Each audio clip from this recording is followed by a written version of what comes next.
হবে। এই ঘোষণাপত্রকে কোনো একক দলের, একক ন্যারেটিভের, একক বয়ানের হিসেবে তৈরি করা যাবে না। এই আমাদের ঘোষণাপত্রে ডানপন্থী, বামপন্থী, হিন্দু, মুসলিম, বৌদ্ধ, খ্রিস্টান, পাহাড়ি, বাঙালি, সমতলী প্রত্যেকটা মানুষ এখানে শহীদ আহাদ জীবন দিয়েছে। এখানে আমার রিয়া গোপ জীবন দিয়েছে। এখানে ধর্ম বর্ণ নির্বিশেষে জীবন দিয়েছে। এখানে মাদ্রাসার আলেমরা দিয়েছে, স্কুলের, কলেজের, বিশ্ববিদ্যালয়ের শিক্ষার্থীরা দিয়েছে।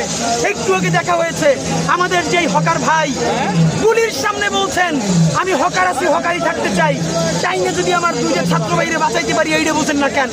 তিনি আমাদের মিছিলে এসে যোগদান করেছেন। এই ঘোষণাপত্রের ভাষা এমন হতে হবে আমার জীবন দিয়া হকার ভাইও যেন পড়ে বুঝতে পারে। এটা কলকাতার ফোর্ট উইলিয়ামের ভাষায় কোনো তৎসম বহুল শব্দে আপামর জনতার বিরুদ্ধে কোনো ঘোষণাপত্র তৈরি করা যাবে না। এটা 18 কোটি বাংলাদেশের মানুষের যে জবান, সেই জবানে সহজবদ্ধ করে স্বাধীনতা সার্বভৌমত্বের ঘোষণাপত্র প্রকাশ করতে হবে। সরকার আমাদেরকে বলেছে এখানে ব্রিটিশ বিরোধী লড়াই 1947, 71, 24-এর স্বীকৃতি আছে। এই জন্য আমরা আজকে ছাত্র জনতা নিয়ে ঘোষণাপত্র শুনতে এসেছি। যদি 18 কোটি মানুষের রিফ্লেকশন থাকে তাহলে সেই ঘোষণাপত্র বুকে জড়াইয়া নতুন বাংলাদেশ নির্মাণের জন্য আমরা চলে যাবো ইনশাআল্লাহ।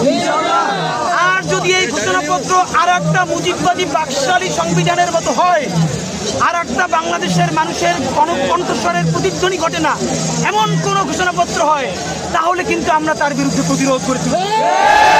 সুতরাং আমরা বলছি না এখানে আলেমের ভিন্ন স্টেক দাও, এখানে কওমির স্টেক দাও, এখানে বামদের স্টেক দাও না।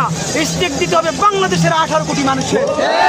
কোন এলিট কোনার কোন কলকাতার বুদ্ধিজীবীদের ভাষায় বাংলাদেশের জুলাইয়ের ঘোষণাপত্র লেখা চলবে না।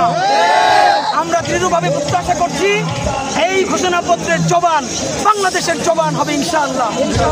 এবং যদি সেটা হয় বুকে জড়ায় নিয়ে জুলাই সনদের জন্য অপেক্ষা করব।